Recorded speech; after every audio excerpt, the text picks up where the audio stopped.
So what is this first mystifying secret that you speak of, O bearded one? Well, guys and gals, brace yourself for the disappointment, because it's going to sound extremely obvious.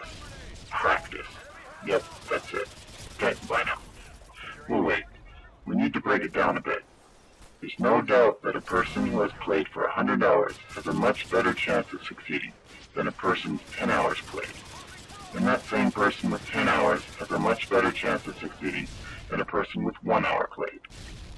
Yet that is hardly definitive criteria for becoming better. You should improve the more you have played. Yet while practice may be an essential point, it's meaningless if you don't make practical observations. To put it even more simply, you must be learning from your experiences. The more things you know, the less you have to think. Once actions, positioning, and strategy become second nature, you won't be hindered by clumsiness or hesitation. One critical aspect of gaming that will help you survive longer and kill more effectively is positioning. This can be broken down into two categories: your position in relation to the map, and your actual body position in relation to physical objects. As far as general strategy, you basically don't ever want to position yourself in a central exposed area. Nor should you ever be running in a straight line towards the enemy. When you do this, you are directly in the line of fire, allowing your opponents to get easy kills. Instead, come from the side, or better yet, flank. The essence of surprise will earn you many more kills than just going Rambo. Imagine that our footsteps make huge letters in the dirt. Instead of running toward the enemy with the letter I, try to come at them with the letter C. Oh, I see. So you must learn the maps. Know that all maps typically have 3 main routes. Are you going to go down the left or the right route? For the love of God, do not take the center route. That's like being a chicken on a suicide run to a slaughterhouse. Learn the terrain. Learn how to use your surroundings to your advantage. Many cars and gas tanks cause deadly explosions. Know all the possible paths, where they lead to, and what to expect on the other side. Know which areas are easy to hide in. Know which areas are susceptible to grenades, launchers, and airstrikes. Learn where most people tend to migrate, but don't always go there. Know which areas are more protected, thus havens for snipers or campers. Once you learn the maps, you can predict where enemies are coming from or waiting.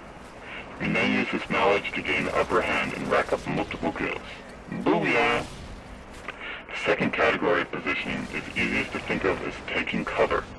If you watch the top players, notice how they don't get by purely on superior reactions, pinpoint aiming, or timing alone. Their success comes in large part to playing the percentages, thinking smart, and staying safe. Use every chance to get behind cover. If shooting at a foe head-on, get behind a wall, a junked car, or some rocks. It's much harder to be killed if only a tiny part of your head is exposed, rather than your entire body. Also, stay low if possible. The lower you get, the more difficult the target you become, and the more accurate your shots become. Make it a habit never to fire unless you have a solid object for protection. This idea also applies to reloading, completing objectives, and using kill streaks. You must also be aware of the high traffic areas and avoid going there.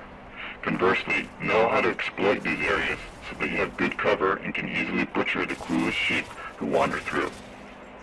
It's almost guaranteed that people will rush to the same choke points at the start of objective-based games.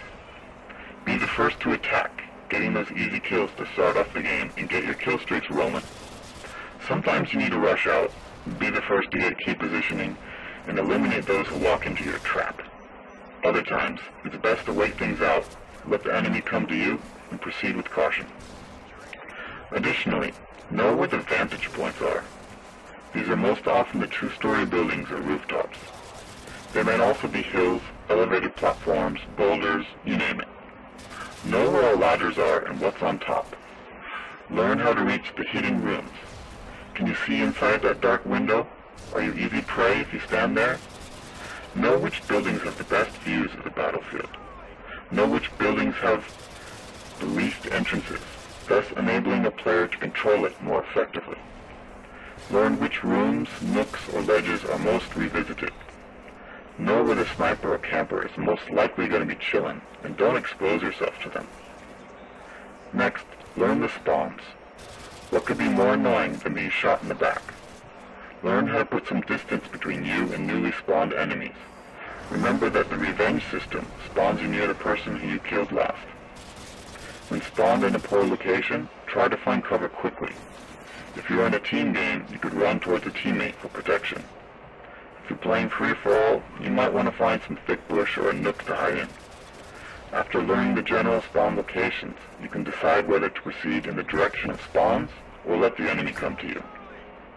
Yo, watch your kill cam once in a while. You may lose, 3 seconds of game time, but in return, you can see what weapon or perks your opponent is wielding, how they're playing, and where they're positioned. If you have claymores up, watching the kill cam will allow it to be active for that much longer, which means martyrdom-like kills for you. Moreover, watching the cam forces you to be patient, which may save your ass in the long run. Most people skip through the cam instantly, so eager to respawn, start sprinting, and get that revenge kill. Which brings us to the next point. Never play angry. Do not underestimate the impact of rage. If you played Modern Warfare 2 long enough, you know the damaging effect anger has on your game.